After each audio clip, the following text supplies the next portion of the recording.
Nakagawian na ng ilang Katoliko ang pagpepenitensya tuwing Semana Santa. Kahit sa bagong henerasyon, buhay pa ang ganitong panata. Pero ang simbahan may paalala sa mga gumagawa nito.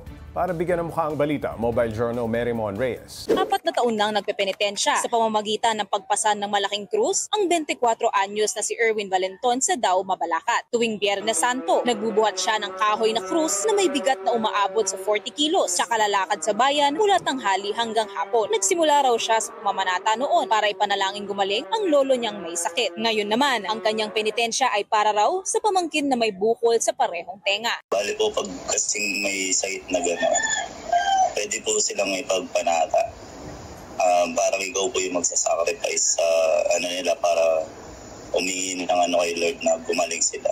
Meron po yung pag nakadapa po kami, Isa lang si Erwin sa mga maituturing na Gen Z na nagpapatuloy sa kaugaliang pagpepenitensya tuwing mahal na araw. Pero maituturing mang bata sa ganitong pamamanata, seryoso raw siya sa kanyang ginagawa. Ang plano niya raw, gawin ito ng 10 taon. Paalala niya rin sa iba, huwag lang makiuso at huwag itong gawing biro. Kung pamamanata, hindi naman po laro. Kailangan po talaga meron kang pinagdadasal, pinagpapanata sa family. Hindi po siya ginagawang laruan. Huwag po kayo magdasal na para sa sarili lang. Bukod sa pagpapasa ng krus, buhay pa rin sa ibang lugar ang self-flagellation bilang penitensya. Ang paalala naman ng simbahan. Hindi dapat natin sugatan ating sarili.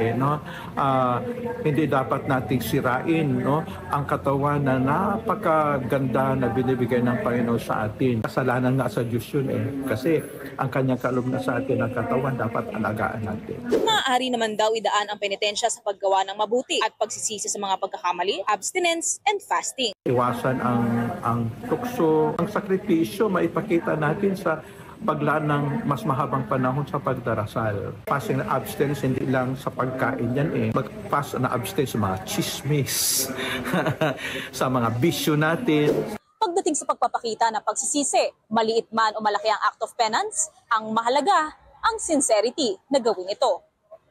Mobile journalist Marymon Reyes po, hatid ang mukha ng balita.